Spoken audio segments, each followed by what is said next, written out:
What's up, my peoples? My name is Freddie Lopez, and I was raised in East Palo Alto, and this is my home. Unfortunately, East Palo Alto is going through a huge housing crisis right now, and a lot of people that I know are suffering because of it. Here's the story, check it out.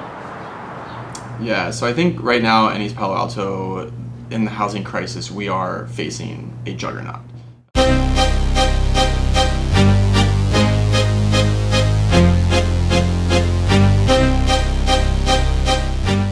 Because of that supply and demand imbalance, there's a lot of money to be made through speculation in the real estate industry right now. So you have very large, well-financed groups who are coming in and buying up property, driving prices through the roof.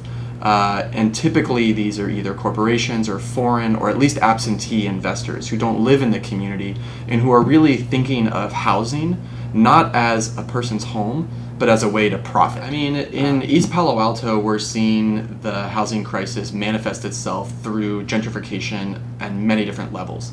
And specifically when I'm talking about gentrification, the main thing that is concerning to me is displacement of families that are living here in town. The apartment I used to live there was 4302 at West Park. It was very spacious. It was great. It was like, 2 bedrooms and big living room, balcony, and then it's an EPA. So it was great. But the rent was high. It was $2,500 a month, and then every year they had the little boost up $100. So I was like, whoa. So like it went from 2,500 to 2,600, and it just kept on bumping up, and then my mom just like, we can't afford it. Like, we didn't work at the time, so she tried to make ends meet. Ask people borrow, and then we're just like, man, calm down, just find somewhere else. So we did, and then we just rented like a garage type of thing, and behind some dude's house, and that was horrible. It was like smaller than what you see here, and this living space. It was terrible. So then I just told my mom they just moved them out. Like they have an extra room, and then we just decided.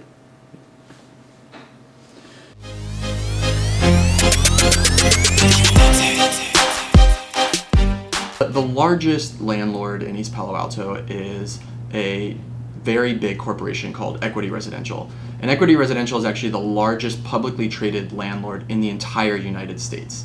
And here in East Palo Alto, they own about 75% of the rental properties that are subjected to rent stabilization. So they have East Palo Alto's rent-controlled housing stock in their hands. They took control of this housing stock in 2011, towards the end of 2011, and ever since they've taken control, we have noticed very aggressive eviction practices coming out of those properties. First time that they tried to evict me, I was maybe 5 days late on my rent. And the second time, it was around the same time, 5 days late. When you are being evicted, it takes a lot to pick yourself up.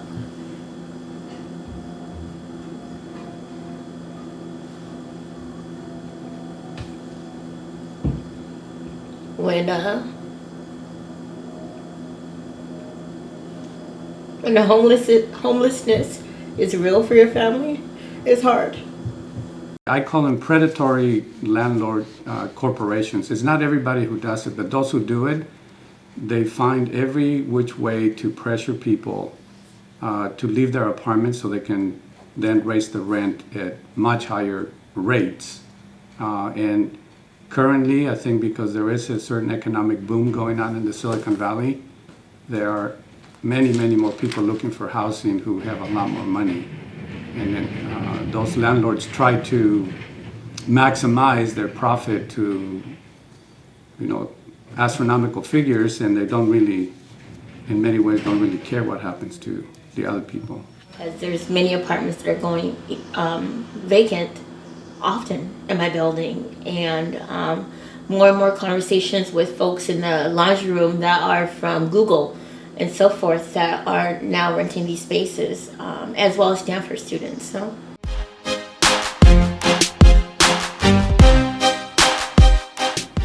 we saw that Equity Residential, within a period of 5 months, had issued, had gone from 14 3-day eviction notices to over 300 within 6 months.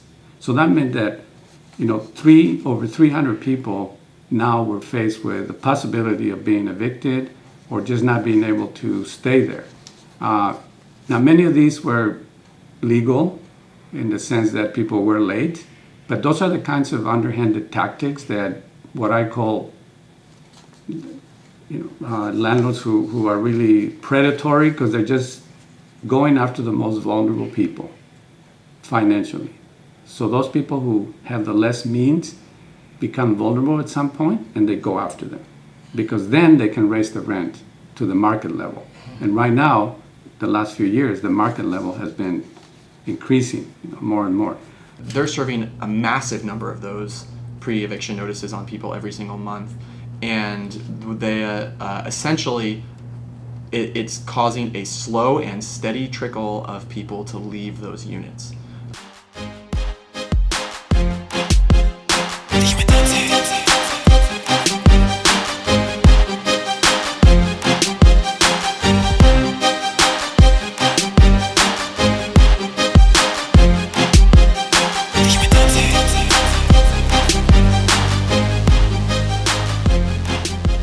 One problem that we've seen with Equity Residential is that they're charging exorbitant late fees for people who are even just a few days late with their rent. So people are getting charged between $50 and $100 for paying the rent, 4 or 5 days late. And what we also saw for a long period of time is that they would be charged those late fees, but never told that they were being charged. If you had over a balance of $150, they would charge you an additional $100 to $50 for having that balance. So these balances were accruing, and so I had a balance, and I was paying a little more portion of my rent every month, where I would pay $50, $25. I knew I had this balance. Well, one day I came in and I said, I want to know how much is my balance. So I'm assuming I should be almost done. If not done from the previous month. And then she said, oh, well, you have about 300 and something. And I said, excuse me? And so I said, I've been paying $50 for the past 6 months. There's no way I can have that. And then that policy was explained to me verbally in the office. There was nothing ever that was given to me that said this is a part of their policy.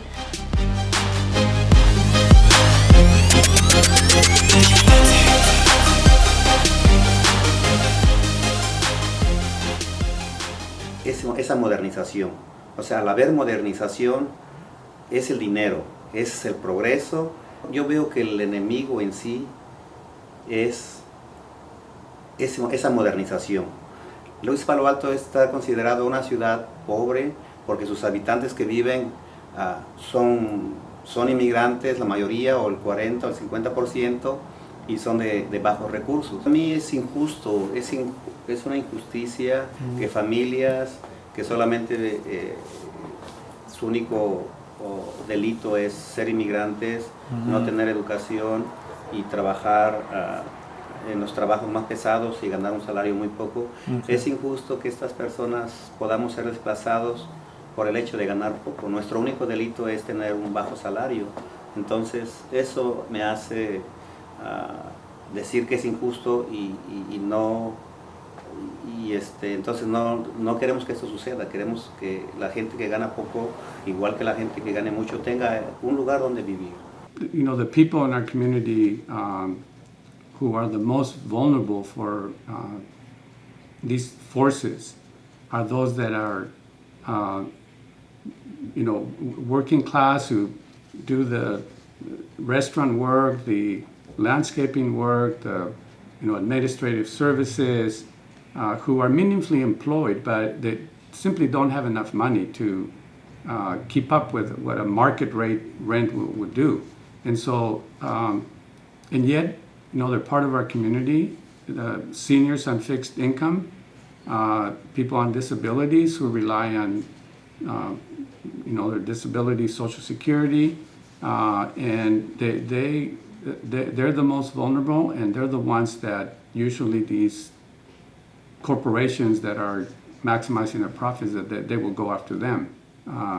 And so we, I think, have a history politically, ethically in our community to draw the line and say we're going to do everything we can to keep that from happening.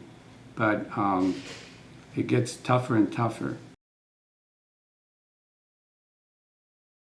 As isolating and feeling of despair that comes with that there's a lot of hope, because you have people fighting for you, and community legal services again is one of those people that will fight the fight for you and genuinely are interested in your story and care and well-being of your family, as well as there's other people that are more each day getting involved in the process and finding the courage to be able to speak up and against this big corporation that creates the gentrification and is well known for his gentrification in the communities that he comes into and the buildings that he buys up.